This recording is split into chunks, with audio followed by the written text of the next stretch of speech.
Swayam Prabha. Digital India. Educated India.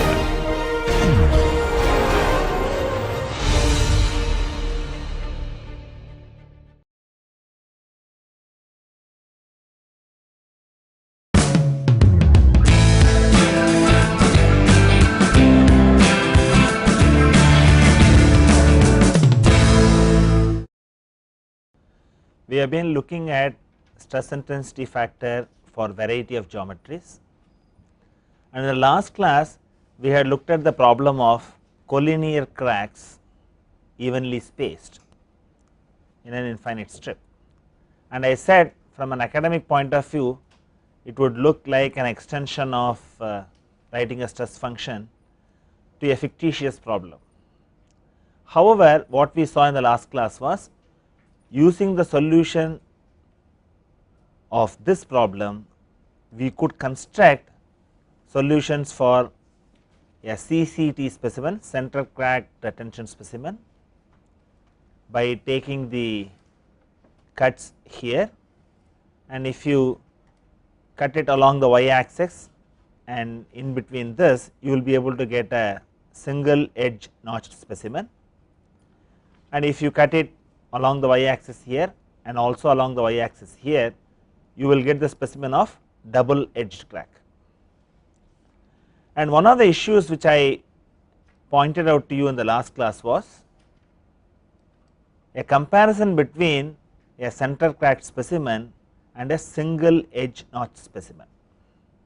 In the case of a center cracked specimen, because of symmetry you need to have the slope to remain horizontal here.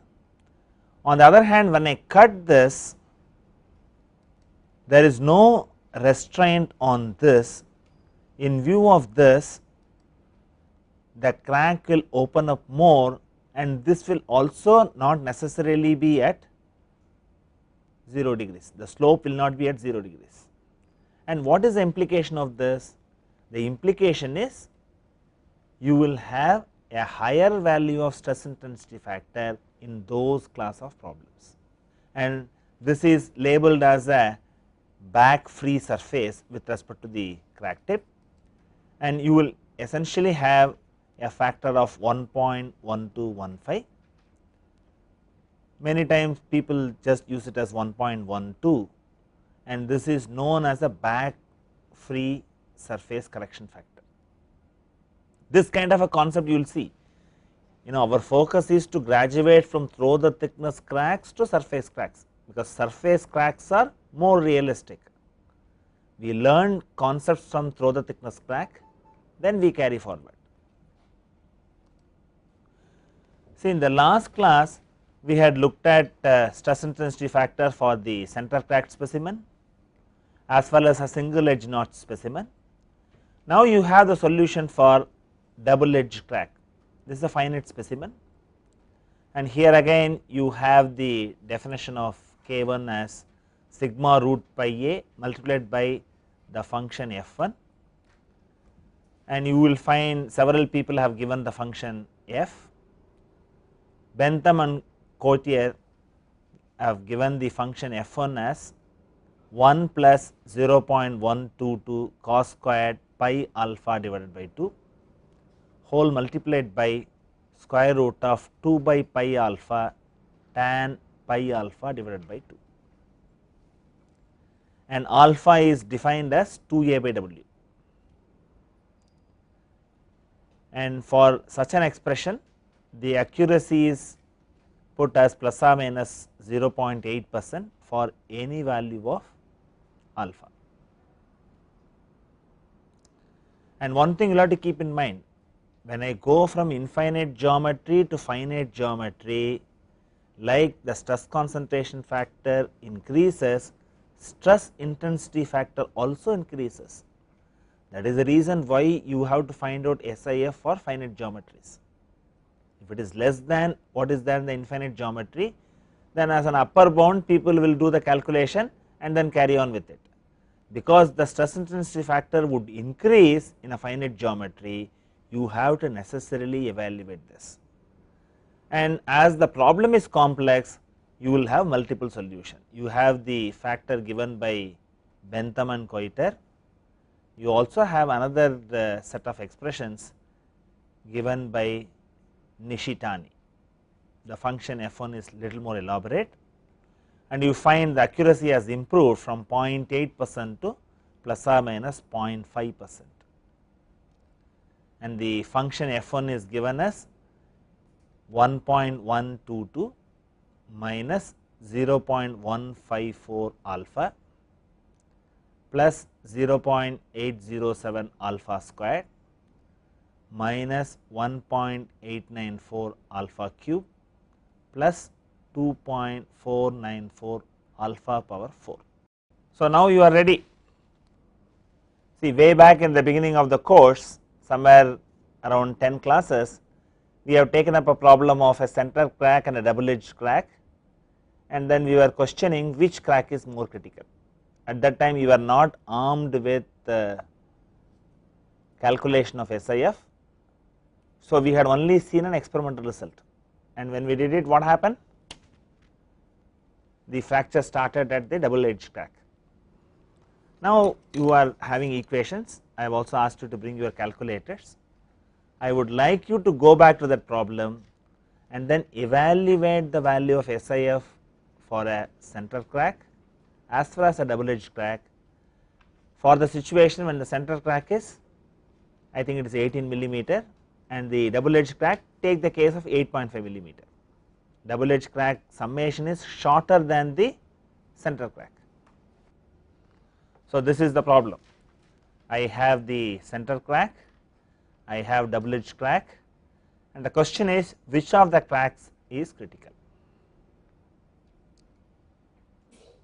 See, when common sense fails, you have to depend on science. You have to develop the mathematics, and since you have the mathematics, it is possible for you to do the calculation. I want you to do the calculation, and let us see whether our experimental observation is matched by your analytical computation.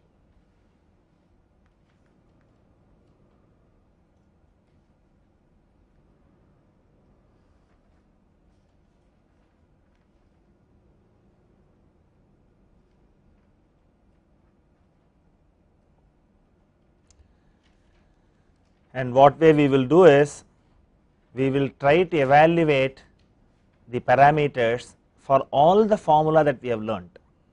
You have to understand, when you go for higher studies, you will not have one simple equation, you will have to deal with multiple equations only, because the problems are very complex, and we know for sure Irwin's tangent formula is only an approximation, and the parameters you need for calculation are A and W, these are available,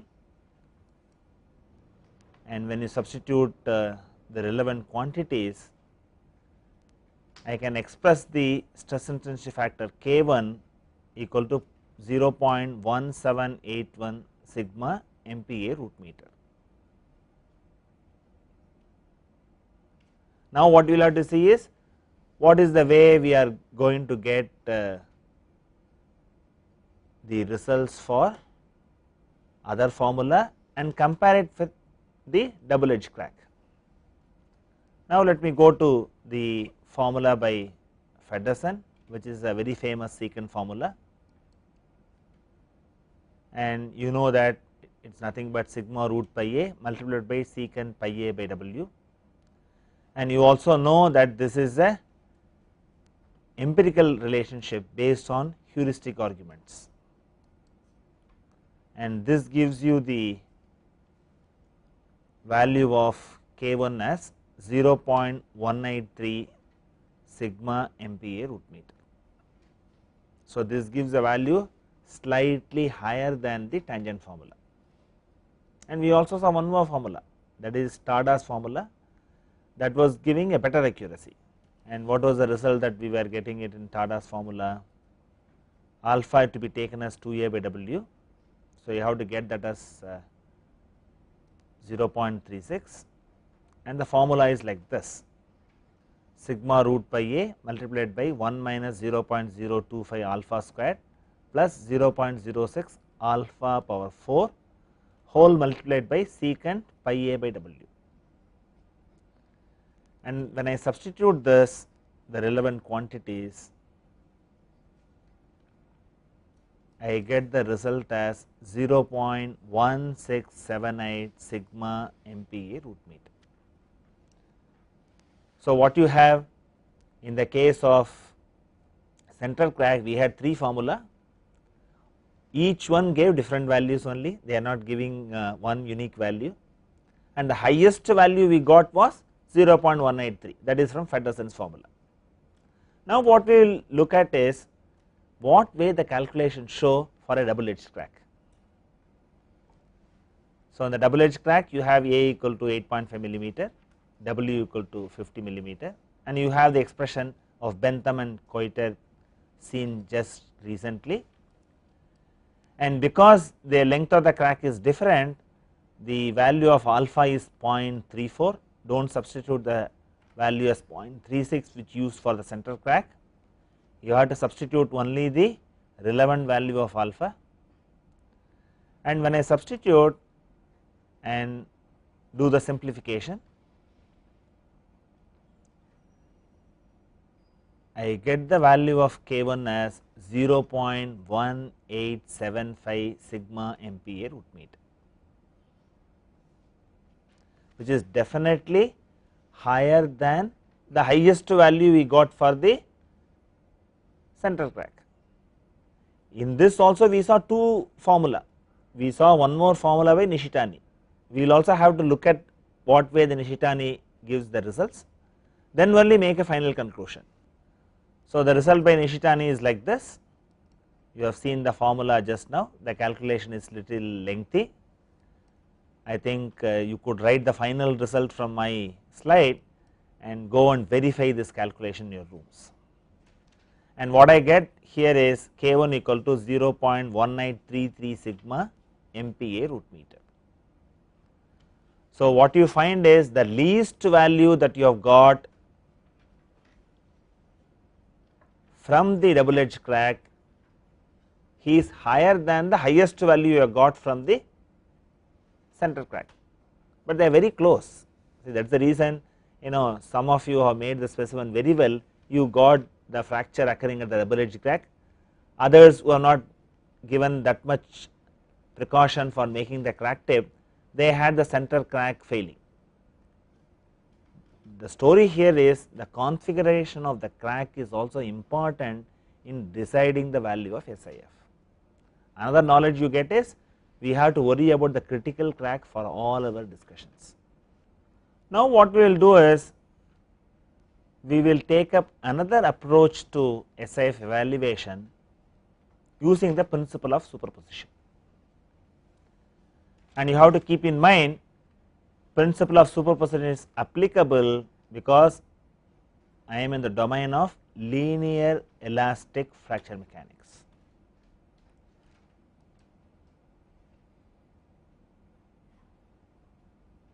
If a given loading can be split into simpler loadings for which SIFs are known, then SIF for the original loading is simply the arithmetic sum of the stress intensity factors for the simpler loadings. This I had mentioned earlier also, because the stress field is dictated by whatever the function that you saw, function of r and theta, that is identical. The strength is controlled by the stress intensity factor.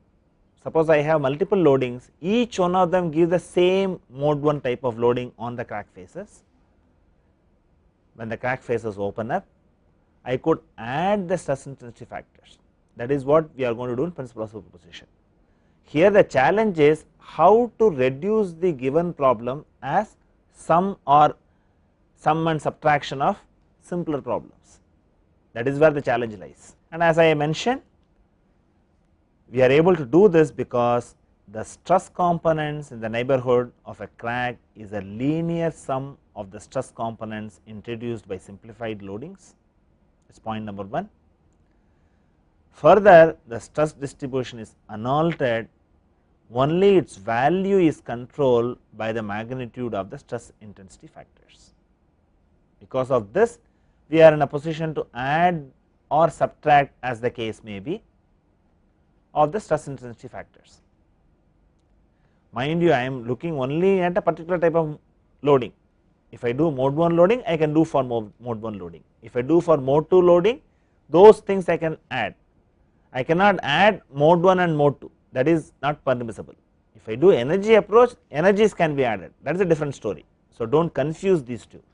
Now, let us take up a problem of a internally pressurized crack. You need to make neat sketches of this, and I have taken a simple strip subjected to uniform tension sigma. There is no crack in this. So, when I do not have a crack, am I justified in saying K1A equal to 0? See, I have intentionally taken up the case of a pressurized crack. You know the solution already. We had a discussion on Green's function approach. We had looked at when there is internal pressure, what would be the value of stress intensity factor. The reason why I have taken the same problem now is to get the idea of how people construct sub problems in principle of superposition. That is where the challenge lies. So, I have taken up a sheet without a crack. Now, I will say I can also represent the same problem with a different type of loading. I have a crack, but the crack is closed by another set of loading. So, it is as good as no crack is present. Now, the question arises, should I apply only sigma or 2 sigma or 3 sigma? You need to have prior knowledge. Whichever way I put it, it is not going to change, because this will cancel each other and the crack will remain closed. So, now what I will do is, rather than splitting this into sum of problems, here also I recognize, because the crack is closed, the stress intensity factor is 0. I will make this as problem A and try to split this into sub problems, for which I know the stress intensity factor. So, I am going to rewrite this in this form. I split this as one problem where I have a crack which is subjected to uniaxial tension. Then I take up another problem wherein the crack is closed by the stress sigma, and we have already noted for problem A, stress intensity factor is 0. For problem B, that is denoted as K1B, we know the value of sigma root pi A. So, we can find out what is the stress intensity factor for problem C by looking at this. I can simply say, because it is 0, K1C is nothing but minus K1B, because K1B plus K1C equal to 0. So, I can find out what is K1C. And now what I will do, I have got a negative sign here, I am compressing this, whereas I want forces to be applied on the crack surfaces. So, for me to get that kind of a scenario, I reverse the sign of the load, reverse the sign to this way and equate this whatever the stress to the pressure. So, for the pressurized loading of crack faces, the K1 is P root pi A. You know, when you look at principle of superposition to start with, it is little dicey only, because you have to have some knowledge and then do addition subtraction. Here we have not done any subtraction deliberately, we will take up another problem where we will do subtraction also. So, here the training is more on how to write sub problems. If you know how to write sub problems, the problem is solved. So, that is where the focus is, and I have taken up an infinite geometry because I do not want to worry about the correction factors, because any finite geometry I have to come out with a correction factor, which I have avoided by taking infinite geometry. These are like satisfying yourself, because when you want to use stress intensity factor, you would definitely go to a handbook and take out values for your relevant problem, but in an academic environment you should also know how to get those values, what are the principles behind it. That is what we are aiming at. Now, let us take up a problem of a crack from a riveted hole. Suppose I have a crack emanating from this hole and I have a rivet which is like a pin, which would exert a force like this on one direction, and you may have some pulling of the whole plate by a stress sigma, and the load P is given as sigma W. So, it is load per unit length, and we are considering a unit thickness. Now, apply your mind and see which way you could split this problem into sum and addition of sub problems. So, the whole of superposition, how do you write the sub problems is the challenge, and when you write the sub problem, ensure for the sub problems at least part of it you know the solution for k. If you write a sub problem where you do not know the solution for k, then the purpose is defeated. So, the whole challenge lies only in writing out the sub problems. Let us see how the sub problem can be written.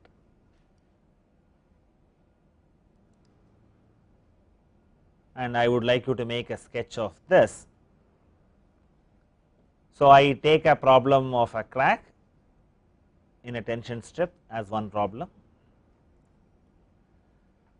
In this I have these stresses have to be cancelled, and I do not have any loading on the crack face. So, the problem for which I know the solution is when there is a force acting at the center of the crack on either side, we have a solution. I can add this as another problem, and when I look at these two problems, if I have to match this to the problem depicted in figure A, I need to subtract another problem which is very similar to the question itself. See, the question itself had on the crack face one concentrated force and a distributed load.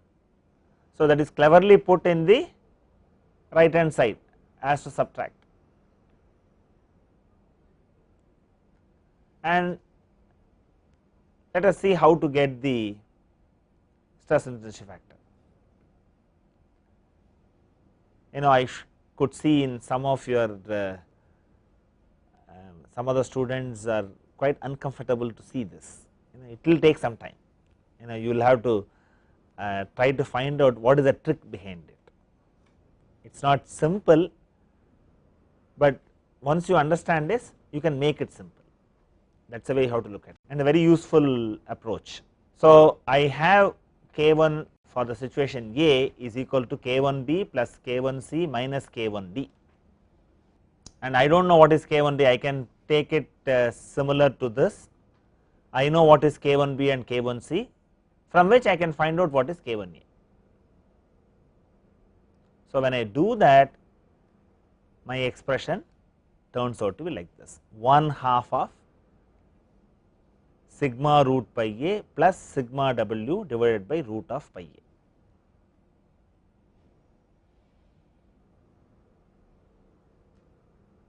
In fact, in your assignment sheet, I have one or two problems where you can do it by principle of superposition. When you try that out, you will become comfortable. You have to look at that this is one more methodology you have for stress intensity factor evaluation. You have to look at it only from that perspective. And now what we will do is we will move on to embedded flaws. See how we have proceeded.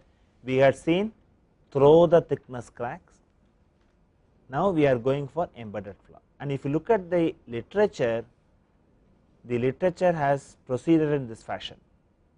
They have first taken up the problem of embedded circular flaw. See, in the case of stress concentration problem also, the first problem people solved was plate with a circular hole. Once after they have understood how to solve a problem like this, they graduated to plate with an elliptical hole. In a similar vein, in this case also, we find problem of a circular flaw in an infinite body. Here the edges are shown as wavy, indicating that it is a flaw in a infinite object, and this was developed in 1946. That is where the initial stages of fracture mechanics development. In fact, Snedden in 1946 provided only the stress field. He was able to solve it mathematically, he could provide the stress field. At that time the expression of K1 was not available, though I have put here along with the figure K1 equal to 2 by pi sigma root pi a, credited to Snedden. When he reported the work in 1946, he provided only stress field,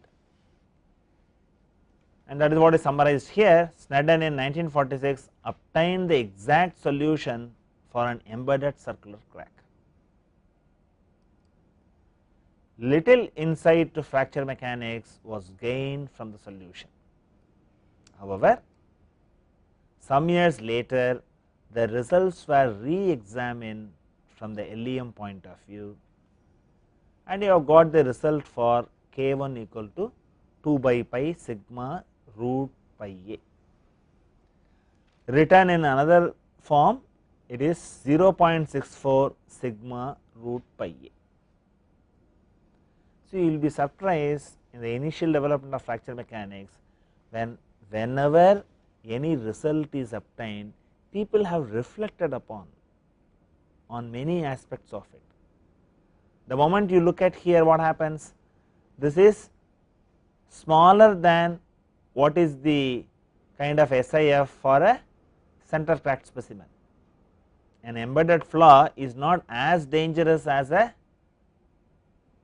through the thickness crack, and this is the way they reported the analysis. In the case of a circular flaw, you have a curved crack front. The effect of crack front curvature is to decrease the stress intensity factor by 36%. This I had mentioned. In the through the thickness crack, the crack front is straight, easier to analyze, and when they graduated to circular flaw, fortunately the stress intensity factor was constant on the periphery of the circular flaw, it was not changing, and when they analyzed, they had brought in a conclusion like this. And another observation is, because the stress intensity factor is reduced by 36%, the crack front curvature tends to stiffen the structure.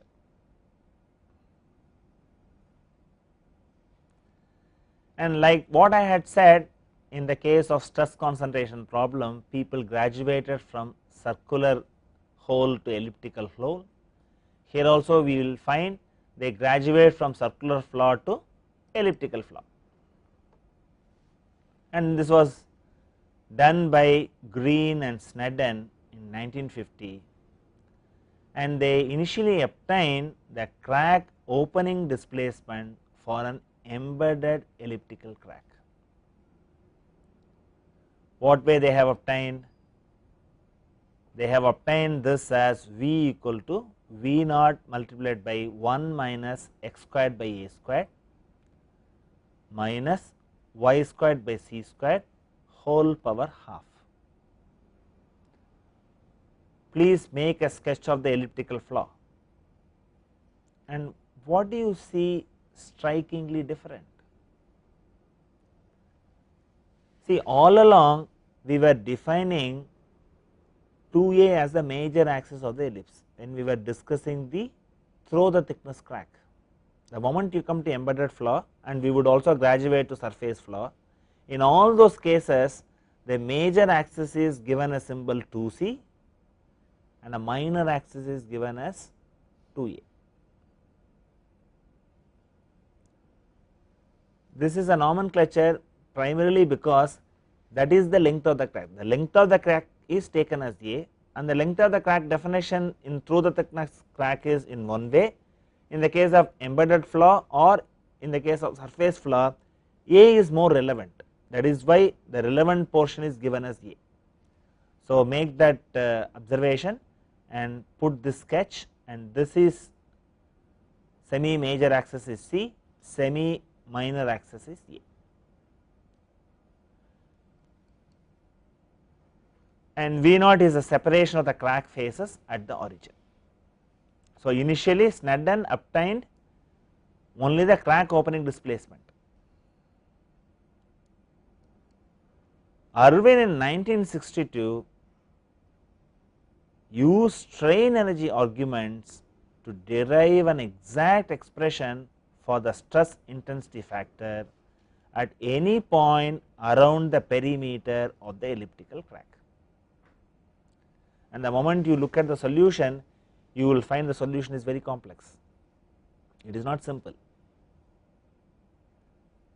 The circular flaw, the stress intensity factor remained constant. On the other hand, the first observation is he determined the stress intensity factor at any point around the perimeter of the elliptical crack,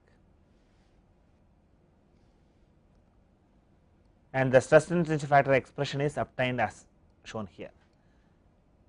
See, here the edges are given straight for the diagram, still consider this as an infinite body with an elliptical flaw,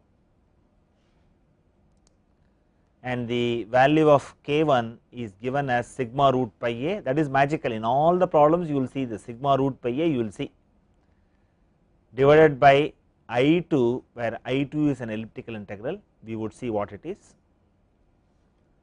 and you have a expression in terms of theta sin squared theta plus a by c whole squared cos squared theta whole power 1 by 4. See, this primarily comes from how to locate a point on an ellipse, that is also given as a diagram. Just see that diagram carefully. I have an ellipse and I have drawn a circle with the major axis, and I have also drawn a circle with the minor axis. Maybe I could enlarge this figure for your convenience. Suppose I want to locate a point on the ellipse, I draw a normal through this, it cuts the ellipse at this point as well as the perimeter of the circle, and when I join this point to the center, this is the angle theta. In other words, when I take an angle theta, I will hit the circle here.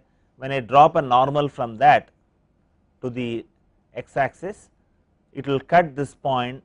The location is given as c cos theta comma a sin theta, which can be easily determined.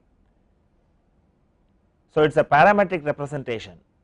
Whatever the value of K1, we have seen that as an expression involving theta, this corresponds to the point shown as green on the ellipse. So, as you change theta, you will get for various points what is the value of stress intensity factor from that expression. How to locate the point for a given theta is depicted in this figure. In fact, if you go back and look at your the various methods of drawing an ellipse, they would do it like this. You can take a circle and compress it into forming an ellipse, and if you look at this distance is the major axis, the short distance is the minor axis. So, for any vertical line you maintain the same ratio in terms of major and minor axis and put points, you will get points lying on the ellipse. That is, from that knowledge only this kind of observation comes.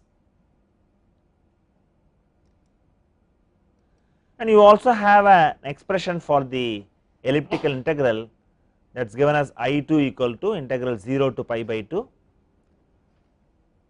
You have to evaluate the integral of this function.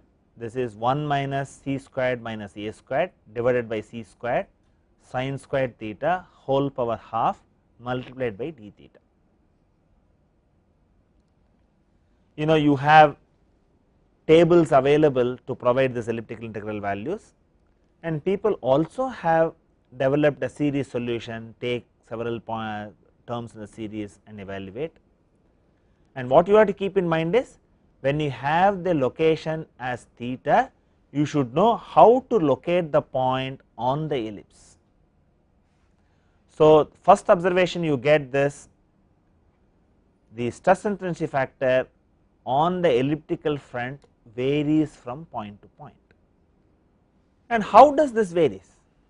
You have a minimum as well as a maximum, and what we are interested is where the stress intensity factor is maximum, because that would decide which way the crack will grow. And if you do the computation, you find the stress intensity factor is a minimum along the major axis, and the minimum value of stress intensity factor is given as sigma root pi a divided by I2 multiplied by root of a by c, and the maximum value occurs on the minor axis. So, K1 max is sigma root pi a divided by I2.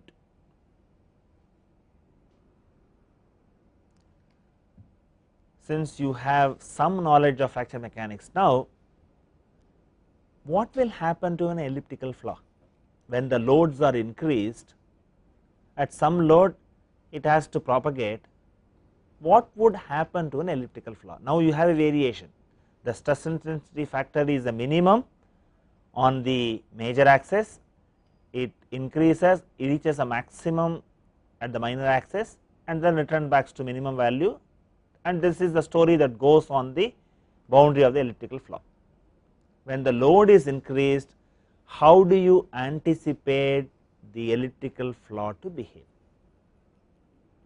From your knowledge of fracture mechanics you can guess, because on the minor axis stress intensity factor is the maximum, only that will try to propel forward. So, an elliptical flaw would try to become a circular flaw, and that is what is summarized here. Embedded elliptical crack will tend to grow into a circular crack. So, definitely it adds to your fundamental understanding. That is the focus of our academic discussions. And whatever the solution that Arvind has obtained, it is termed as that the solution is very general. For a circular crack, the elliptical integral I2 becomes pi by 2 and it reduces to the stress intensity factor for a penny shaped crack. See, we have done this all along. Whenever we get a general solution, we always take it to particular cases and then ensure that we get the particular value and convince ourselves that our general solution is comprehensive and we are in the right direction. That is the way you have to look at it. Now you have seen a circular crack, I can also have a situation where it becomes a straight crack when A is far less than C, I2 becomes 1 and it reduces to the stress intensity factor for a 2-dimensional crack of length 2a. And people also have tried to extend the applicability of whatever the results obtained by Irwin, and this was done by Tada and Paris in 1979. So, they could say how to handle non elliptical shape internal flaws, and this is what they had done. We have to go back to the diagram how we identify the point on the ellipse for a given value of theta, and Tada and Paris note is this way: you draw a tangent at that point, draw a tangent at this point and drop a normal from there. I have a line which is perpendicular to this tangent and measure the length L, and what they noticed was this L is nothing but A multiplied by sin squared theta plus A by C whole squared cos squared theta whole power half. It is a very interesting observation. People, once they get the solution, they do not leave it at that, they try to find out how much you can extract out of it. That means you can imagine how people were struggling to unravel mysteries in fractional mechanics. They were trying to find out practical solutions, pragmatic approaches with whatever knowledge that was available. So, make a neat sketch of this and then put this. What you will have to do is you have to put the ellipse and then just put this tangent and the normal, other details you need not spend time, and write L equal to so much. And if I go back to the expression for the stress intensity factor, that could be simply written as K1 equal to sigma root of pi L divided by I2.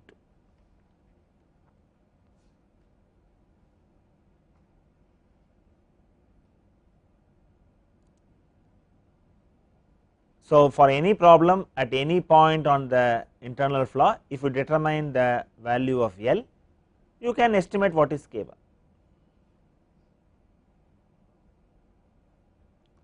This they have extended to other shapes like this.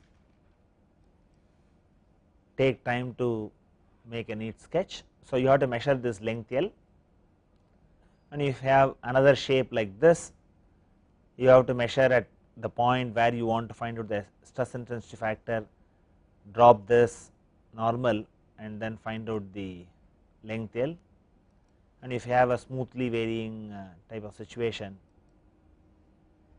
put the tangent and drop the normal and find out the value of L.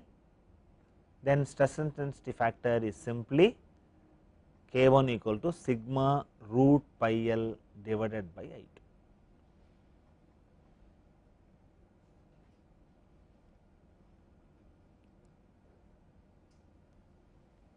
So, it is as simple as this. So, from elliptical flaw you can go to non elliptical shapes, that is one aspect of the extension. From elliptical flaw you can come down to circle and then to a straight through the thickness crack. So, what we have done is we have convinced ourselves that whatever the expression that we have developed are consistent with our built up of knowledge. With all this rigor and broad range of applicability, Irwin's result is of only limited practical utility, unless we extend the results to surface cracks. Because our ultimate objective is to find out stress intensity factor for surface cracks, and they are the most challenging and complex problems. And if we have to go to that, we have to have this background, and we will see how these solutions can be modified suitably. And the very first question that you will have to raise when you go to surface crack is this: how surface cracks can be modeled? I have a nice picture here, maybe I will magnify it. you have a specimen and there is a surface crack, and this surface crack shape is taken and put into an ellipse, and the courtesy for the figure is given here. So, what you find here is the surface crack which is present in this object can be modeled as a semi elliptical crack. That modeling is reasonably good, because we can handle only that. You have to understand that we want to solve the problem of surface crack. Before I apply it for surface crack, I have to model what is the reasonable approximation for surface cracks, and that is what is shown here. And surface crack initiates at one face of the specimen, but does not go all the way to the other face like through the thickness crack. Surface cracks are usually modeled as semi ellipses in the literature of fracture mechanics. So, in this class what we had done was, we had looked at the stress intensity factor for a double edged crack, then we mathematically obtained the stress intensity factor for the experiment we did a few classes away, consisting of a center crack and a double edged crack, and we totally convinced ourselves that it is only the double edged crack that fails, because the stress intensity factor is higher than the center crack.